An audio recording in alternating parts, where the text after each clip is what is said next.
Last night, a woman jogger was found unconscious and partially clothed in Central Park.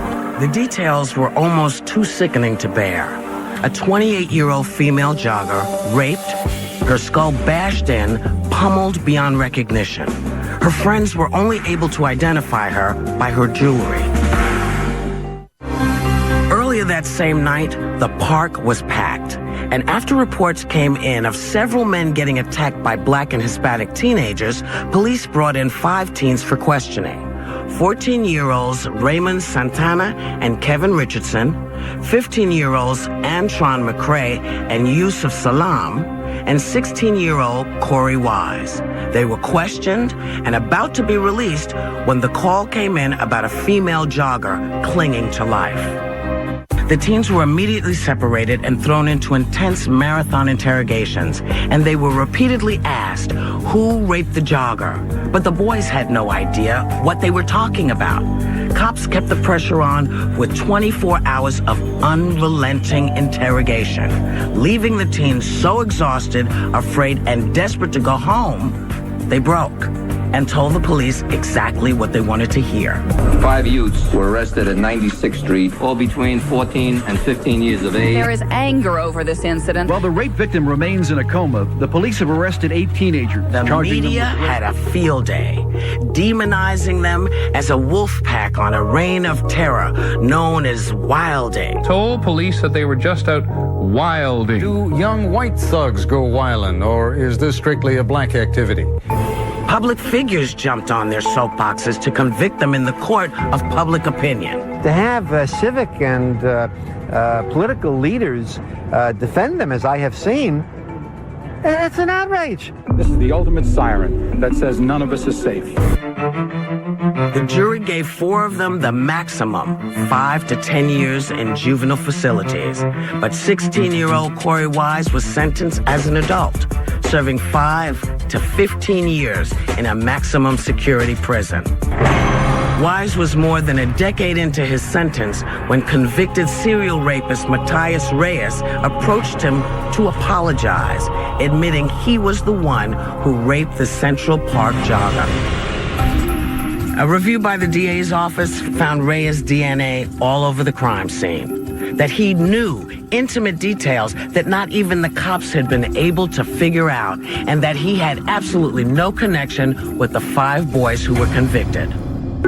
In 2002, the convictions of the Central Park 5 were vacated, their records erased, and their youth lost forever behind bars.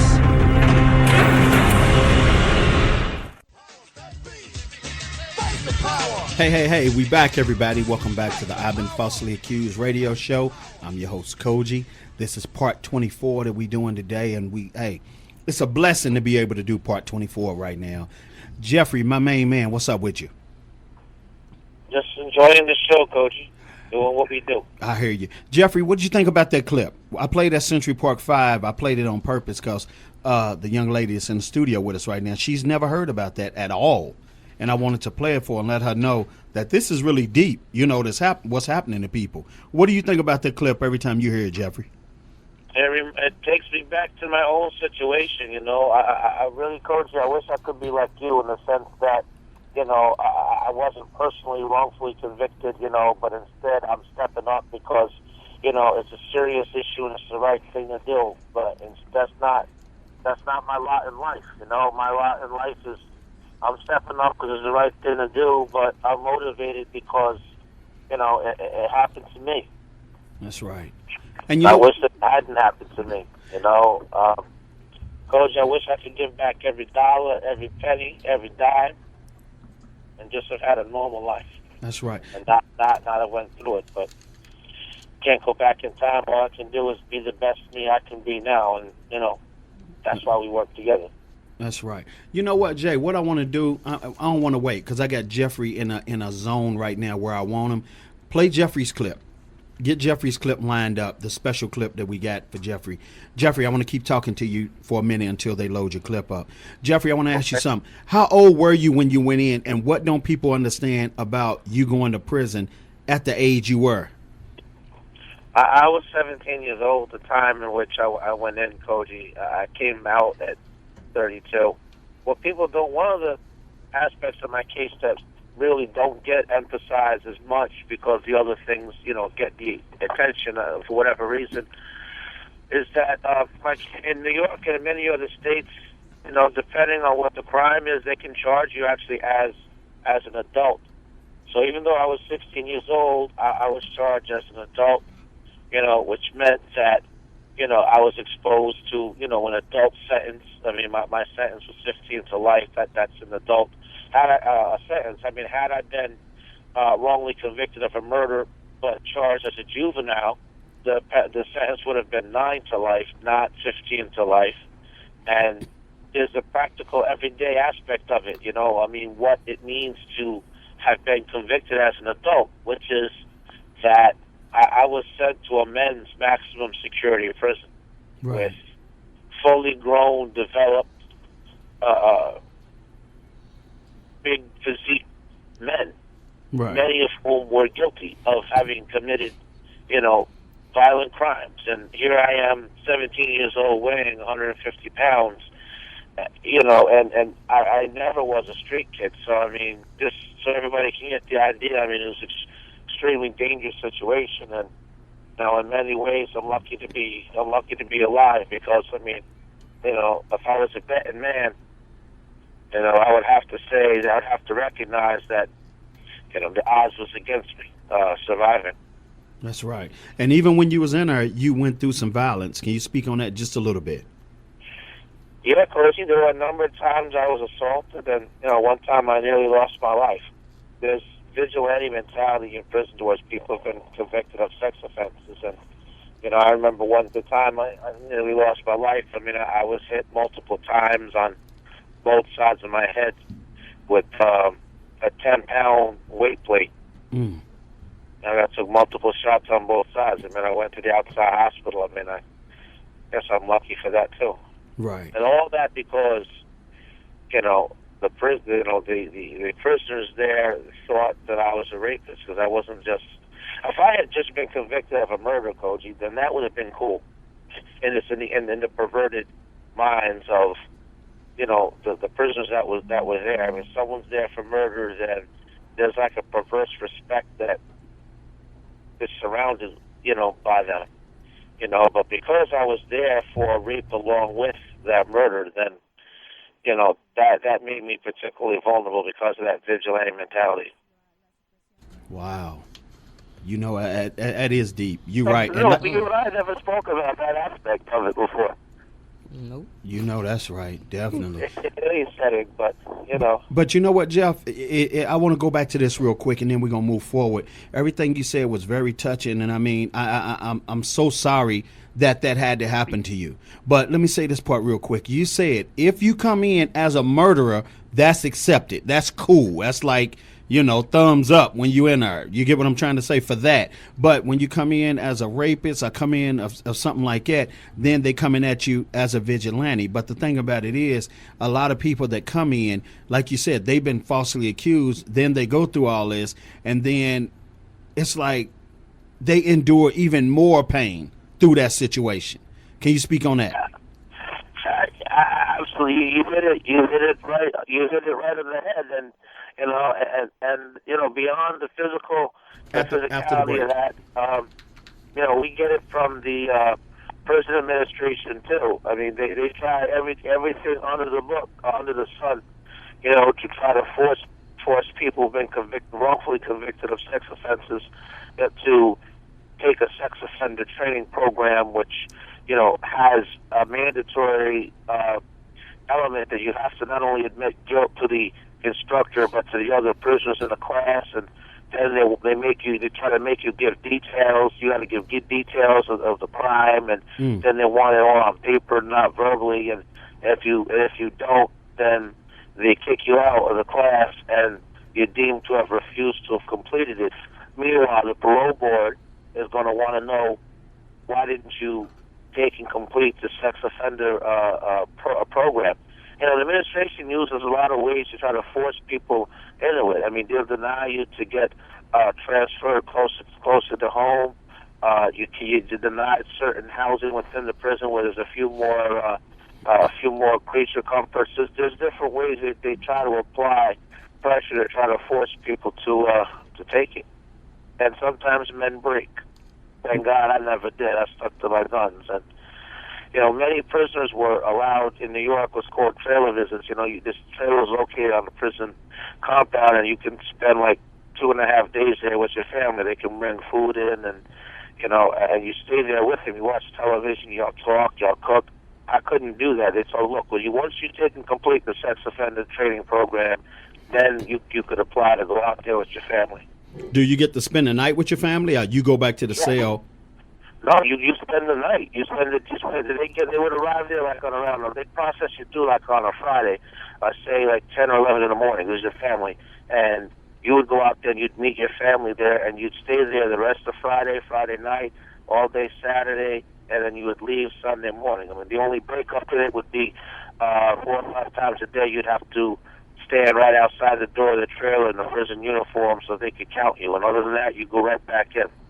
Oh, okay. So you're saying a lot of people would have went on and signed the paper or done whatever they had to do, at least to just have that visit, right? Yeah, that's true. Oh, wow. So you're saying there's a lot of trickery in making you confess. That was the moral of the story. That was the moral of the story. And if we're going to consider, so they use like contact with family, whether Right. the family reunion program, or even transferring you from a facility that may be 4, 5, 6, 10 hours from home. They'll send you to some place that may be anywhere from 1 to 3 hours, which would make it more realistic for you to get a visit, and the frequency and lesser on your visitors. They'll even use that too as a carrot and stick to try to force you into taking that program. Wow. You know what? Now, what we're going to do, Jeffrey, we're going to take a break real quick, and we're going to a song real quick. I guess she's going to be in a little later, Jeffrey. So what we're going to do, we're going to go ahead and do in this hour with you what we was going to do in the last hour, okay? That's fine, Cogee. Okay, so when we come back in, we're going to a song. But when we come back in, everybody, right after the song, we're going to go right into Jeffrey's clip. When we go into Jeffrey's clip, Jeffrey, I want you to break it down to us from A to Z when we come right back. And then we still going to talk about Mr. William Lopez at the 30 after mark, all right? Sounds like a plan, Cogee. Okay. Miss Peaches, I ain't forgot about you. I'll be coming to you too, Miss Peaches. Thank you for holding on for us. So to everybody, this is the I've Been Falsely Accused radio show. We still doing it big. We're going to take a break for a minute, and we'll be right back. Stay locked in and stay tuned in, and y'all know my motto. If you touch that dial, you're a part of the problem. We'll be right back. Jeffrey Deskovic. I'm from New York. I was accused at 16 years of age. I was 17 at the time that I was wrongfully convicted of a murder and rape. My conviction was based upon a coerced false confession that was obtained from me after many hours of interrogation, fraud by the medical examiner, prosecutorial misconduct, and an inept public defender. The conviction happened despite a pre-trial negative DNA exclusion. I lost all of my appeals. Ultimately, I was exonerated 16 years later because I was able to get further DNA testing via the data bank, which not only reaffirmed my innocence but also identified the actual perpetrator. On September 20th, 2006, my conviction was overturned and I was released. I went back to court November 2nd, 2006, at which point all the charges against me were dismissed on the grounds of actual innocence. I lost most of my friends when I was convicted. I had a couple of friends that stuck with me for a couple of years, but eventually what typically happens in most of the cases, your friends and your family, they all fall by the wayside and you end up really essentially by yourself. My mother was the only one who consistently came to see me, but in the last 6 years, I was lucky if I saw her once every 6 months. Relations with my family, that was one thing. Missing the natural cycles of life, births, deaths, graduation, the prom, getting education and working on a career, all at an ordinary point of life where that normally happens. And then, of course, there's psychological after effects of being wrongfully imprisoned. The judge told me that said that I was the conviction had been overturned, that I was free to leave, and I got ready to get up to leave the courtroom. And after I took a step, just the enormity of the moment kind of hit me. And I had to sit back down, and I just was kind of like come with the moment. I just mentally couldn't accept that this was was over. So I sat there for about 20 minutes. They cleared the courtroom. I think the bailiffs realized I was going through a mental difficulty. After the 20 minutes was up, I got up and I started to walk towards the door. And with each step that I took, and nobody stopped me, it became more and more real. I remember when I stepped outside the courtroom, it was a really nice blue sky. There wasn't a cloud to be seen. The sun was on my face, and I was greeted not just by my extended family, but a lot of the students and volunteers and staff of the Innocence Project, and they all were clapping that I had made it. And when it was time to speak at the press conference, which was just a few feet from there, when it was my turn to speak, I gave a off-the-cuff 2.5-hour spiel of everything I ever wanted to say over the years, but could never quite get anyone to hear me. It felt really surreal. I mean, those were actually my first words of freedom. I stepped to the microphone and I actually asked, is this really happening? Hey, we back, everybody. Welcome back to the I've Been Falsely Accused radio show. I'm your host, Cogee. It's part 24 we doing today. Part 24. We definitely keep bringing it strong. And like I said, it was my main man, Mr. Jeffrey Deskovic, telling his story, who's on with us right now. Again, Jeffrey, how you doing today, my brother? Okay, Cogee. Jeffrey, let me ask you a question real quick. Now, with you hearing that clip, and even though it was a long time ago, when you done that clip, but each time you hear it and I hear your voice, you sound like your voice is in so much pain, even though you're free and you telling your story. How do you, okay, if I feel that way when I listen to it, because I know you personally, the upbeat Jeffrey, me and you on the phone early this morning, laughing, joking, talking, and getting prepared for the show. But then when I hear that Jeffrey right there, that's a Jeffrey that I don't know. Tell me about that Jeffrey real quick. That was a Jeffrey that definitely was in a lot of pain, as you pointed out. My mind was in a fog, and I don't think I fully understood everything. And really, I made a lot of progress, in the 8 years I've been home with mental health experts and, the psychological after effects, of my incarceration. I mean, instead of something being like a 10 on a scale of 1 to 10, with 10 being as high as possible, I got things down to like a 5. So, right. So there's that, and I feel like internally I'm much older now. Whereas there, I mean, I was, in that clip I was 32, 33, but internally I felt maybe like I was like 17 or 18, and you can kind of hear the unsureness in my voice if you listen for that. Yeah, you're right about that. Now, what I want to do, Jeffrey, real quick, and you know what, you definitely broke that down. I mean, you answered everything I just asked you, and I appreciate that.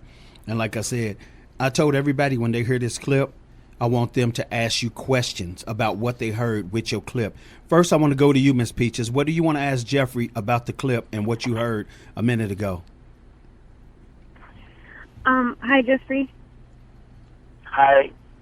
I wanted to ask you, when you hear your clip versus all of the other clips that are played on the show, and then you hear also other people come in and tell their story, what kind of emotions do you have hearing your clip again is what I'm trying to get to. After 24 shows of you guys doing this and even the work that you do, how does it make you feel inside listening to other people?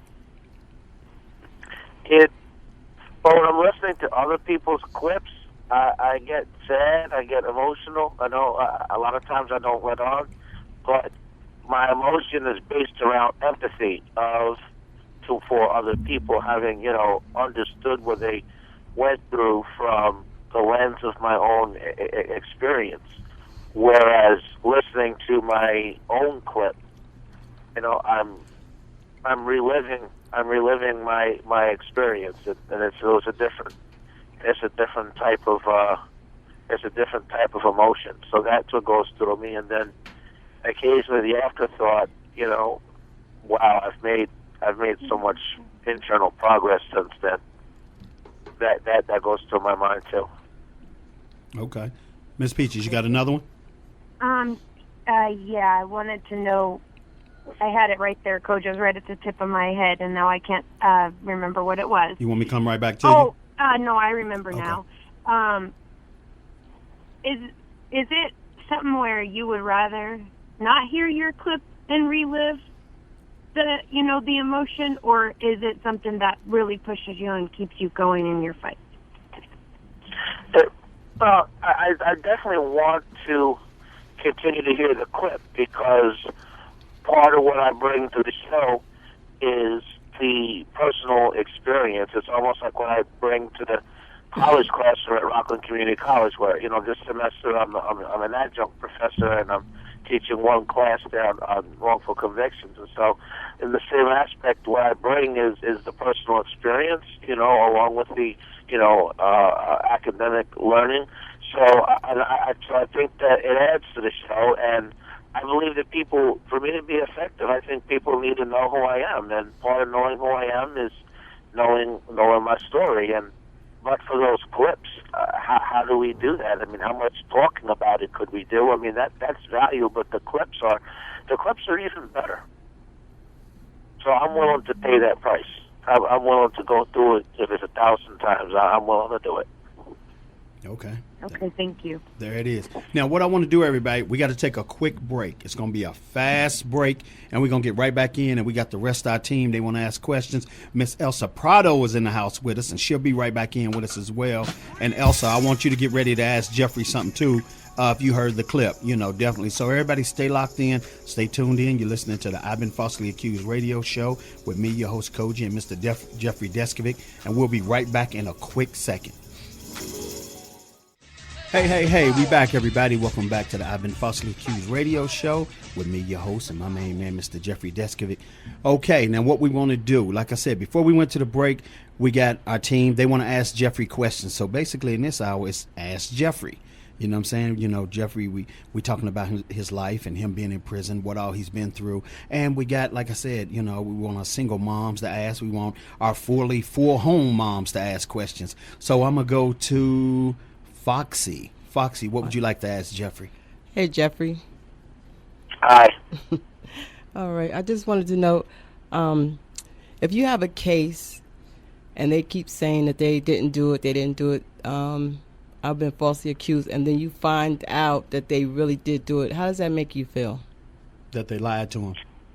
That makes me feel incredibly frustrated, because here it is, my staff wasted their time and their energy on someone who's guilty, and meanwhile that same time and energy could have been used to free somebody who's innocent. So really, that person just clogged the system and wasted resources. So I get very that I do get angry about. Right. That I do get angry about it. Okay, your next question, Fox. And I also was going to ask you, as we all know that George Lopez, he passed away with the massive asthma attack. So they had William Lopez, but yes, he did. William, yeah. Okay, so in prison, the inmates have like the asthma and the chronic illness. Do you think maybe in the future they'll have the prisoners, have health insurance so they can get their inhalers or medicine for them to take care of themselves while they're in prison? Well, they give them the asthma pumps now. I don't think they're going to give them insurance, because that's not really needed for the level of for disability like asthma pump. The bigger thing is that the level of medical care in prison is terrible, and one of the consequences of William's death is, I've been speaking to a few other advocates, and people are starting to talk about the issue of the, quality of air in prison, in light of his death, because there's while William had asthma before he went to prison, there's really no question that his condition was aggravated by the quality of air while he was there. And so that's like a new issue that, people are starting to talk a little bit about. I don't know if it's going to result in a sufficient movement in order to generated change on in the law on that, but it's definitely something that people are talking about, and as long as someone to step up and champion it and spearhead it and do all the nuts and bolts, I'm willing to support it with strategic use of my time, and if it's speaking, appearances, media, that kind of thing, I'll do my part, but someone else got to carry the ball from A to Z. That's on that. All right.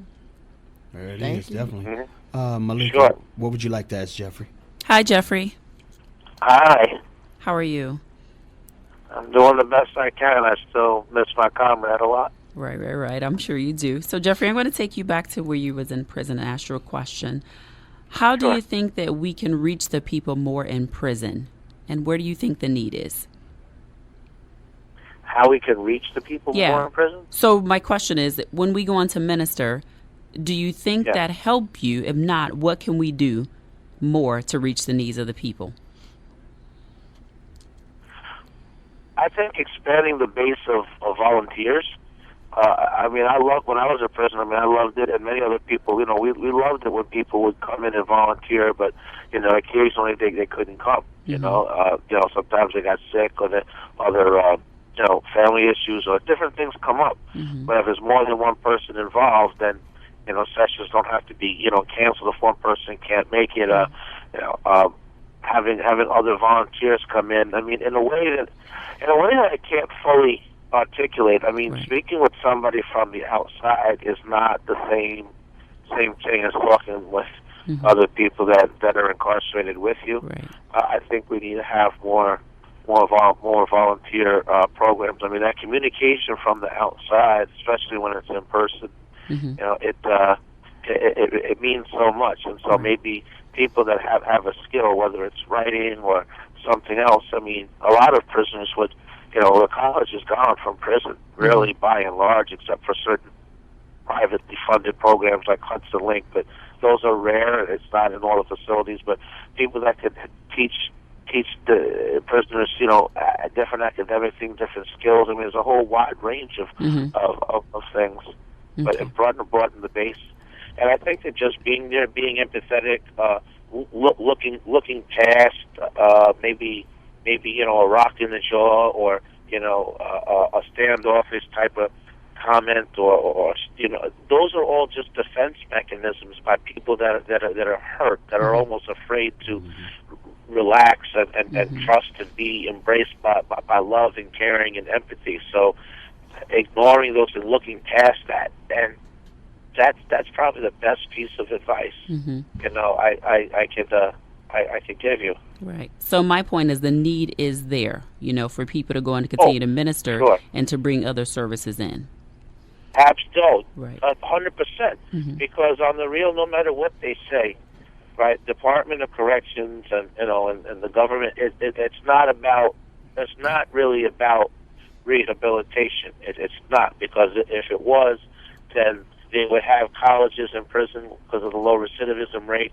They wouldn't allow people, they wouldn't allow the curriculum in the vocational shops to be obsolete.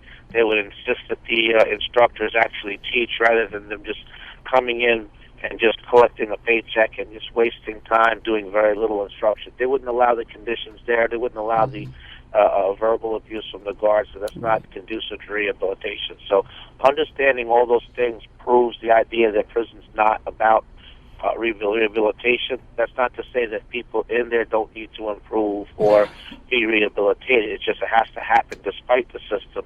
And going through having volunteer programs is a way to help people who want to help themselves despite the system. And I think that's very important. Like I say, just having a pure heart and going in and making sure you're praying with those people and you're being empathetic and seeing past what they were falsely accused of doing. Absolutely. Right. Absolutely. And then there's people that are there for things that they're accused of doing that they did. But I believe that people have a right to turn their lives around. People have a right to rehabilitation. I believe in second chances, and so it's these volunteer programs will help the wrongfully imprisoned, of course, but they'll also help people who are rightly convicted but who want to turn their lives around. Okay. You got another one? Are you cool? No. So, and then Jeffrey, so my last question is that did it help you get through? You know, when you went in, did it help you get through? Did it give you encouragement? Did it make you feel that there's some people really coming here who care about me and it's really making me get day to day or week to week, and I look forward to them coming back? All of the above. Unquestionably, cool. Yes, it did. Because when the space in which the physical space in which we would get together with the volunteers, it would be either like the school building, or it might be at a part of the prison that's like designated as a religious, maybe like in the prison church or wherever it was. It wasn't the cell block. It wasn't the prison yard. You see, and so just the immediacy of what you see, your immediate surroundings were different. And that helped me get through. I needed to get out of the prison for a couple hours mentally, and the visual cues, made that a reality. I mean, it gave me that extra piece of recharge. It helped bolster my morale, which often was low going in. It made me feel like there were, people who cared about us in the prison, which included me, and that warmth was very, very important. Awesome. And plus, I mean, I learned some things. I learned, and I would have had to learn that much more on the outside. I would have been starting from an even farther back place if that hadn't happened. Right. That's right. There it is. Thank you.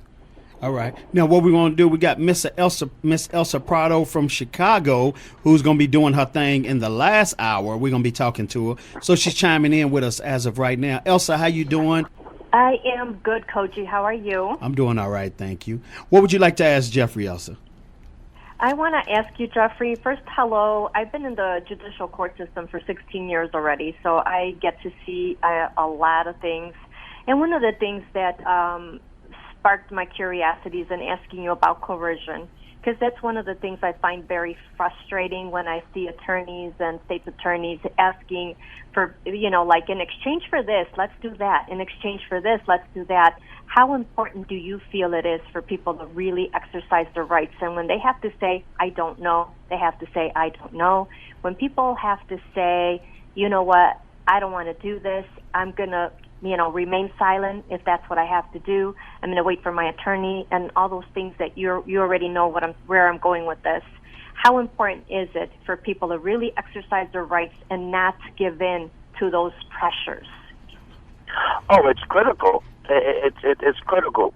False confession experts have found that the innocence of a suspect actually works against them when they're being questioned, because they naively think that, well, because I'm innocent, what can possibly happen to me? What can go wrong, by my answering questions? And what I need a lawyer for? I didn't do anything. Whereas someone who's who's guilty, they may be street smart. They may have been through the system before, or they know to be quiet or to insist on their rights. Not just remaining silent, asking for a lawyer and then remaining silent, it's critical. I mean, there's nothing that the authorities need to speak with you about that's that crucial that can't wait until an attorney is present. And when the attorney is present, it'll level the playing field. They won't be able to take advantage, But I didn't do that. No one explained to me the importance of not waiving my rights and asking for an attorney. I thought it was safe to talk to the police. And,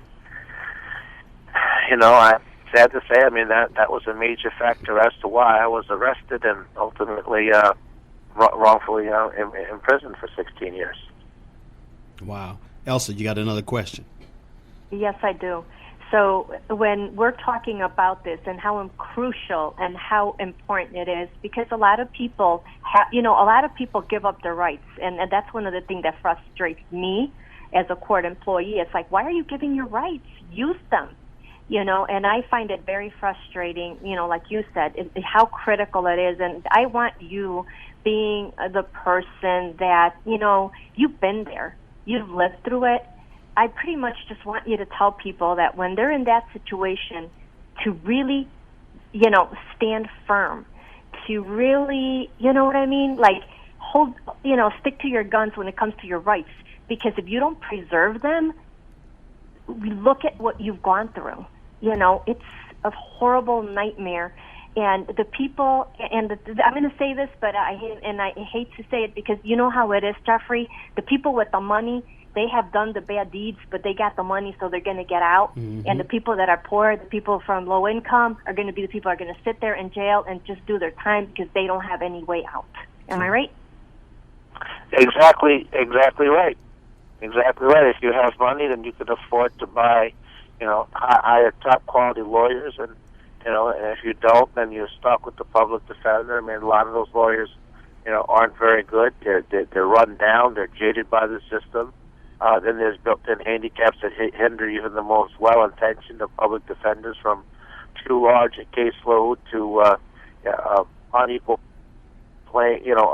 manpower, resources, experts, finances between the public defender's office and the prosecutor, unequal pay. All those inequities in the system are all going to wind up working, and then there's always racism as well. So all those factors are going to wind up working against you if you once you're arrested, and a lot of times that it works against you, before you're arrested. I mean, a lot of people they don't understand, like you said, the importance of not waiving your rights, and they think that they're going to look guilty if they ask for a lawyer, and that they're going to be arrested for that, and that's a misconception.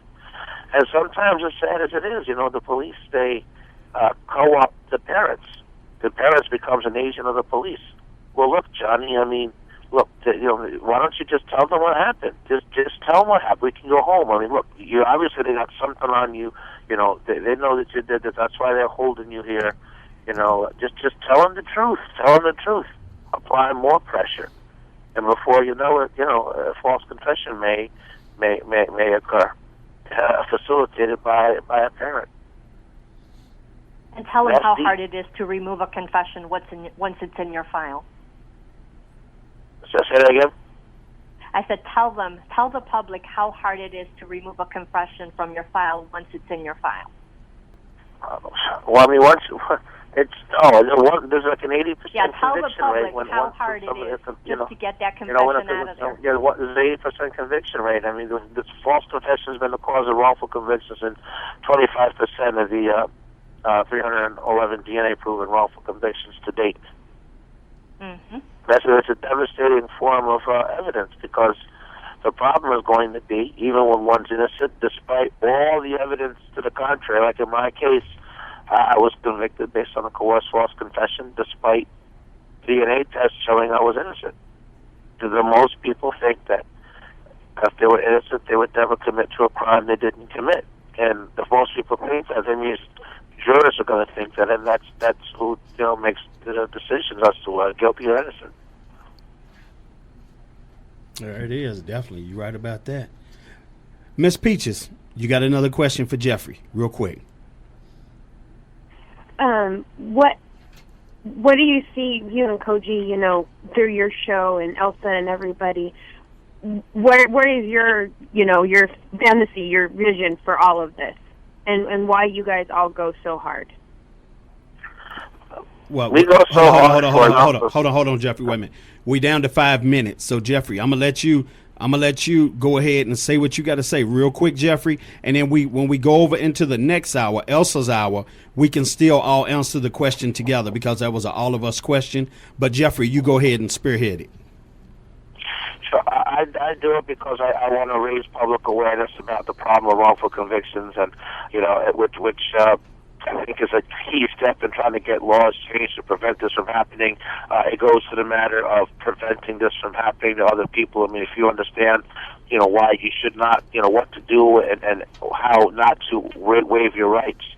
I think that then on top of that, people that are listening, they may be jurors in the future. Who knows what careers people are listening might go forward. Maybe they go into law enforcement. Maybe they become a prosecutor, but they go by the book. Maybe they become judges or clerks or aides to legislators. I mean, you just don't know once you throw that pebble in the water where the outreach how far the wave will take you. That's right. You're definitely right about that. We down to 4 minutes. Elsa, I'll give you 2 of it real quick. If you want to wait until after the break where you can really flow, we can do that too. You want to wait? It's up to you, whatever you want. I think we'll wait because I know what you're going to Okay. do. You're going to light it up. I know how you're going to bring it. And I don't want to stop your flow. You know what I'm saying? Mm-hmm. So, everybody, what I'm saying, when we come in the next break, it'll be Miss Elsa Prado. You're listening to the I've Been Falsely Accused radio show with me, your host, and my main man, Mr. Jeffrey Deskovic, definitely doing it big. Jeffrey, I want to thank you, so much in this hour, Ask Jeffrey. I think you broke it down for everybody, you know what I'm saying? Because even though you on the show with me and me and you both are hosting the show, some people don't know about your background and my host, who's doing this thing on the show. And I always want to showcase you and showcase where you came from and how you came from hell. But hey, you know what I'm saying? You definitely doing your thing and you making a difference and you changing lives. And I definitely appreciate that about you.